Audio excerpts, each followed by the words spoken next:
అరుణోదయ శ్రేయోభిలాషులకు, మిత్రులకు, బంధువులకు, అరుణోదయ కుటుంబ సభ్యులకు అందరికీ వందనాలు. జై తెలంగాణ.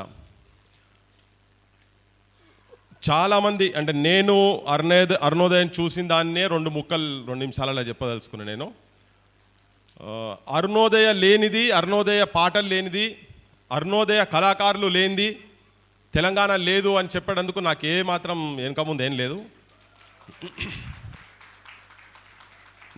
నేను చాలా సంఘటనలకు సాక్ష్యం. నేను చూసిన, నేను దాదాపు నాకు విమలక్క వీళ్ళు ఫస్ట్ టైం అన్న మరి యాదరెడ్డి అన్న ఉండేను కాజీపేటలో పాదయాత్ర జరుగుతూ ఉండే, కళాకారుల పాదయాత్ర జరుగుతూ ఉన్న టైంలో చెప్పులు లేకుండా కోచ్ ఫ్యాక్టరీ కోసము, తర్వాత తెలంగాణ అంశాలు అన్నీ కలిపి కాజీపేట నుంచి మొదలుకొని వరంగల్ ఫోర్ట్ వరకు పాదయాత్ర జరుగుతూ ఉండే. అప్పుడు నేను మొట్టమొదటిసారి నేను చూసిన, అప్పటికే మూమెంట్లో ఉన్నాగా నాకు పెద్ద పరిచయం లేదు. సో అప్పుడు నేను చూసినప్పుడు ఏంటంటే మొత్తం అంతా విమల ఈ కళాకారులందరూ అరుణోదయలో మా వెంకట ఉన్నాడు ఇక్కడ, నేను కూడా నిర్మల, సునీత, మన మన మన బుల్లెట్ వెంకన్న వీళ్ళందరూ చాలామంది ఉండే, మా ప్రశాంత్ కావచ్చు, భాస్కర్ వీళ్ళంతా. సో కాళ్ళకు చెప్పులు లేకుండా రాళ్ళ మీద ఆ రోడ్ ఏదో జరుగుతూ ఉండే, అప్పుడు రోడ్ వర్క్ జరుగుతూ ఉండే, ఆ కంకర మీద అట్లనే చలో ధూమ్ధామనే పాటలు పాడుకుంటా ఎగురుతూ ఉన్నది నేను మొట్టమొదటిసారి చూసిన. అది నా మార్క్, అది ఇప్పటిదాకా నాకు గుర్తుకుంది, నాకు అది బాగా. సో అంటే ఎక్కడ తిన్నారో, ఏం తిన్నారో, ఏడవన్నారో ఏం తెలియదు. ఇప్పుడు విమలక మాట్లాడుతుంటే ఎంత భావోద్వేగానికి పోతున్నది అంటే ఆ లోపల ఏమేమి సంఘర్షణ ఉన్నదో అట్లా చాలామందికి కింద ఉన్న వాళ్ళకు కూడా, అరే మా కుటుంబాలు ఏంటి, మా జీవితాలు ఏంటి, మా అన్నదమ్ములు ఏంటిది, మమ్మల్ని అన్నోళ్ళు ఎవరు ఏం పట్టించుకోలే.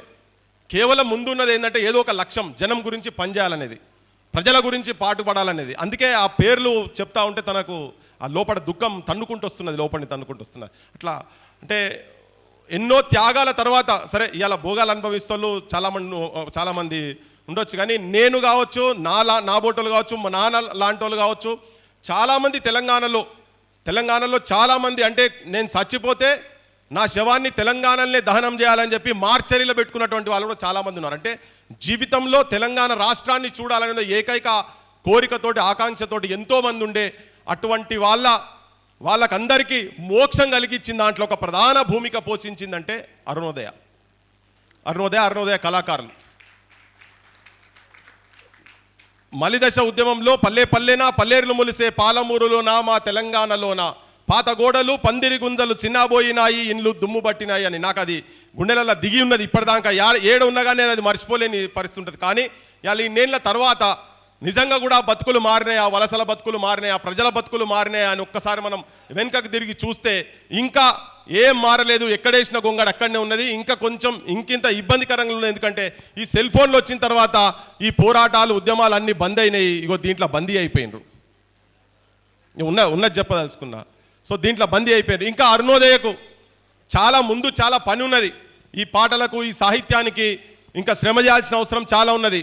అంటే బతుకుదెరువు ఏం లేక అంటే చాలామంది నేను కళాకారులను చూస్తుంటా, అరుణోదయ కావచ్చు, బయట వేరే కళాకారులు కూడా కావచ్చు, నిజాయితీగా పనిచేస్తున్నటువంటి వాళ్ళు, ఉద్యమాలలో పనిచేస్తున్న వాళ్ళు, అటువంటి వాళ్ళను ఊర్లలో చూస్తే, అంటే నేను ఉన్నది చెప్తున్నా, ఎవరైనా భేదాభిప్రాయం ఉంటుంది తెలియదు, కానీ జోకర్ గానే లెక్క చూస్తున్నారు. అరే మీరేం సాధించినరా అనే కాడికి వస్తున్నది జనం చాలామంది. అంటే ఒక పిచ్చోళ్ళ లెక్క చూస్తున్నారు.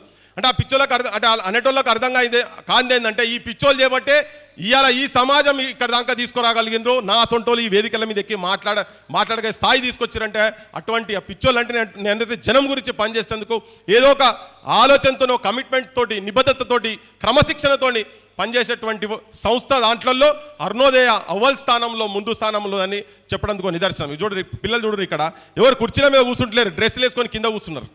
అలా చూడ పాతలు, మా కవిత వీళ్ళు కూడా కింద కూర్చుని నాకు సంబరం అనిపిస్తుంది. అంటే వాళ్ళ నిబద్ధత బయట వెనకే ఎట్లుంటారో నాకు తెలియదు, కానీ ఇగో ఎట్లా కింద కూర్చున్నారు, డ్రెస్సులు వేసుకొని కింద కూర్చున్నారు. ఇగో ఇది డిసిప్లిన్.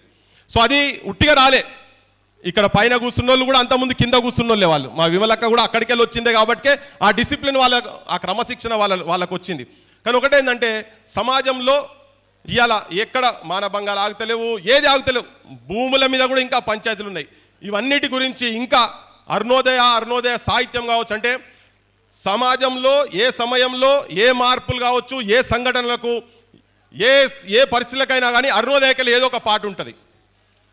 జ్యుడిషియరీ చక్కగా లేదన్నప్పుడు 4 పాదాల రాజ్యం అన్నారు. ఉద్యమం భీకరంగా జరిగినప్పుడు చలో దుమ్దామన్నారు. ఏది చూసినా నిన్న మొన్న కావచ్చు, కృష్ణ గోదావరులు కుడియడమ పారగా గోల్కొండ తలపైన కిరీటమై మెరువగా త్రిలింగాల నేల తెలంగాణమై భరతమాతానుదుర సింధూరమై అని పాడరా పాడరా మన పాట జన తెలంగాణమని ప్రతి నోట అని ప్రతి పల్లె ప్రతి ఊరు అట్లా చైతన్యవంతులయ్యి ఇవాళ రాష్ట్రాన్ని సాకారం చేసుకొని తీసుకొచ్చిన దగ్గర ఇంకా సమస్యలు అట్లనే ఉన్నాయి.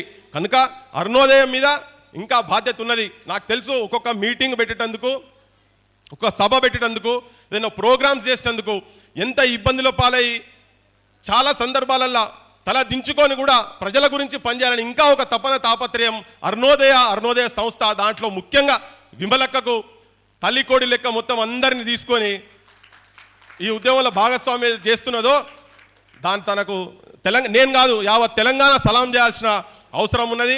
నువ్వు ఉన్నా లేకున్నా నీ పేరు మాత్రం, నీ సంస్థ, నీ అరుణోదయ, అందులో ఉన్న కళాకారులందరూ సమాజం ప్రజలు గుర్తుపెట్టుకుంటారక్క.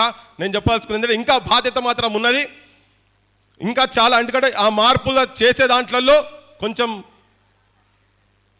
మీరు కూడా ఇంకా వ్యూహాలు మార్చాల్సిన అవసరం ఉందని చెప్పి మీ అందరికీ నేను మనవి చేస్తూ ధన్యవాదాలు తెలియజేసుకుంటున్నా.